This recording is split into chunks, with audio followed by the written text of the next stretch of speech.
Hi there, Dead-Eye Delboy here, back with another video on the channel. This time it's something a little bit different.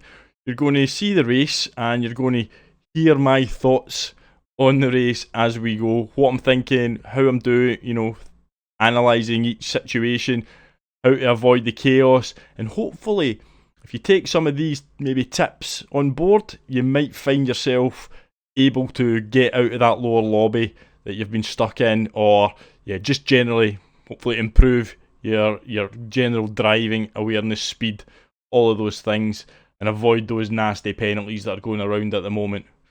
Very important. But yeah, if you like the content, if you like the video, please think about hitting the like button, maybe even hit that subscribe button. But yeah, let's get into the action and hopefully you'll enjoy it.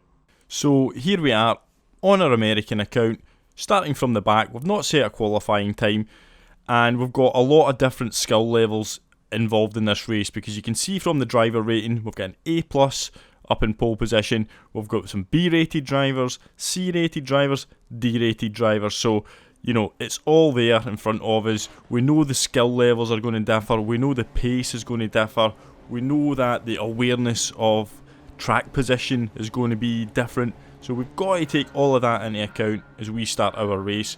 We've got to race accordingly. We can't race in our usual A+ lobby, everybody expecting to know exactly where the braking points are, etc. So, turn one, we're going to be very, very cautious. We're just going to smooth our way in. We don't want to be the creator and cause of any chaos. We'll let all that happen either in front of us or behind us.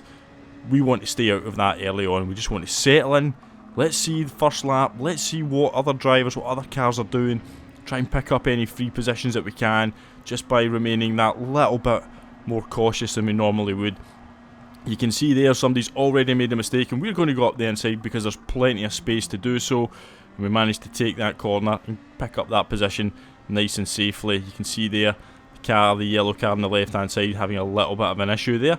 But we have lost a little bit of a gap here, but that's nothing to worry about, because we know coming up into this corner that everybody's going to bunch up and we're going to catch right up. Now here, you can see two cars having a little bit of a battle there. We give them some, a lot of room. We don't want to touch them. We can give them enough space. Let them battle. We'll sit back. Let's see what they do. And you can see here that, they're very anxious to get past, and we're not, we're not forcing any issues here. Again, just let the gap unfold. We'll go nice and wide, give them all the space that they need in the inside. Don't want to pick up any penalties. And here we are in the slipstream, heading down the straight. We've picked up 2 positions in that first lap. There's a third position there as somebody serves a penalty. We're going to get this slipstream now. We need to be smart here because we're 3 cars wide going down into turn 1. So we've got the speed, but we know we're going to have to take this nice and wide because we don't want to cut across the front of somebody, end up being spun out. And there's a little bit of contact there, but nothing major. And because of that, at this point, there's no point again trying to force the issue. We just decided to give him a little bit of a bump draft, let him go. I had I could sense from the previous lap that as he was trying to get past the car in front, I figured he might be on the soft tyre, doing a one-stop strategy. I'm on the medium, so I'm not going to be stopping. So, I'm just going to use this guy, Nosferatu, I believe. I'm going to use him. I'm going to use his pace on the soft tyres, and we're going to try and pick up some, time to the cars in front. There's no point me going for anything at this stage. He's got decent pace. I'm going to use it. I'm going to use his slipstream. And you can see up ahead, plenty of cars. They're not too far out of reach. We're going to try and just drive sensibly. You can see he's went a little bit wide there, so we're going to catch right up on him. Now, we're going to have the slipstream quite strongly going into this straight, so it'll be interesting to see how this plays out, because here we are firmly in the slipstream. We're going to have a really good run. We know he's on the softer tyre, but you can see there he's indicating important. This was very important in the race. That's him telling us, take the position. You've got the speed, you've got the pace, and he did that because that was him telling me he was content not to battle. And you're going to see he's going to now use me as his slipstream. He realises that I've got pace, and it's beneficial for him to then tuck in behind me and let me catch up to the cars in front, and he's going to try and use, myself to sort of create the space, create the gaps, and he's going to hopefully try and follow me through. Now, it gets very bunched up here, so we've got a lot of decisions to make here. We're going to go inside, because they're obviously on the outside, they're not following each other's slipstream, although the car on my left then tucks back in sensibly to pick up the slipstream of the car in front. Now that means I have to kind of back out, because I've not got the same speed, but the two of them make a crucial error. Just a little bit of lack of awareness of the car in front there. He just cut across the nose of the other car, and it caused an unavoidable, well, a very avoidable but unintentional collision there, and spun out. We picked up 2 free positions, and we also picked up another free position as we managed to get round the outside of another car which was braking very early, because they had went very narrow going into turn 1, so they probably weren't too sure where to brake, so they broke early just to be on the safe side. Now that's perfect for us, but if you look at the Delta P5 Nosferatu, he's followed us right through all of that carnage, so he's played an absolute masterstroke by letting me go, because he's followed me through, picked up all the same positions that I've picked up. Now at the end of this lap, you can see here we've got the American in front, took a nice a very wide line round that last corner, so although I managed to gain some time on him, I didn't manage to get enough of a run on him that was going to enable me to make a move going down the straight.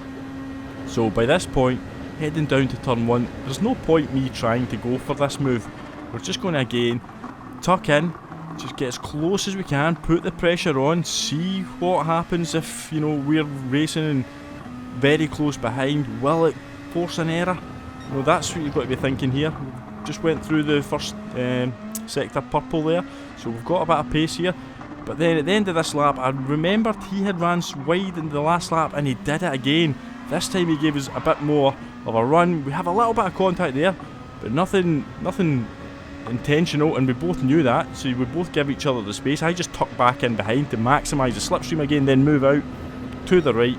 Now that's going to give me an absolutely great run down into turn 1. There's nothing he can really do about this unless he's prepared to brake very, very late and try an ambitious defence round the outside. He's not going to. He's actually going to try and go for the switch back, so we're just going to stay over to the left just to cover it off. Make sure we keep that position. You can see there, we're going to come into this turn 2, hold in the corner there, catch the apex nicely, and we've secured another position. We're now up to P3, we're in the podium places, and it's the start of lap 6. We've not picked up a penalty either. It's been an absolutely great race for us in terms of strategy and avoiding chaos. You can see by the end of lap 7 we were now catching well within the slipstream of the car in front, and they're going to go for the technique of a bit of weaving down the straight. They're going to try and break the slipstream as much as they possibly can. It's not something I'm a fan of, not something I tend to do, but each to their own. They're going to try and use every possible factor to try and keep that gap as big as possible, because they probably knew from where I'd started on the grid to where I now was that I had the pace to catch them. So it's up to me now just to again be smart, because this is the battle for P2. You can see the Delta showing 12 seconds to the leader, and he's an A+ driver. Realistically, I'm not going to catch them, so this is my race now. This is the race for P1 as far as I'm concerned. And you can just see though, maybe a bit of pressure paying off there, because he just tries to take too much of a chunk over that curb and it unsettles his car, and he manages to save it, but we pick up another easy, well, it's another free position as far as I'm concerned, purely down just to driving sensibly, not being over aggressive, but just letting people, let the car in front know you're there without being too silly about it.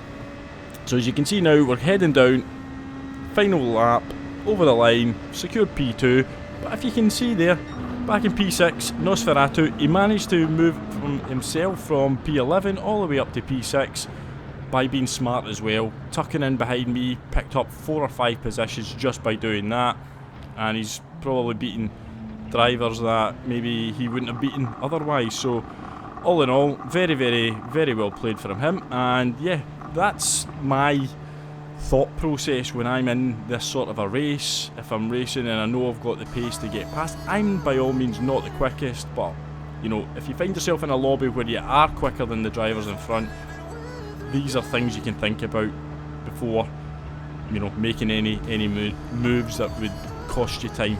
So yeah, hopefully you find this helpful, and hopefully you enjoyed the video. If you do, hit the like button, hit the subscribe button, and I'll see everybody on the next video. Goodbye.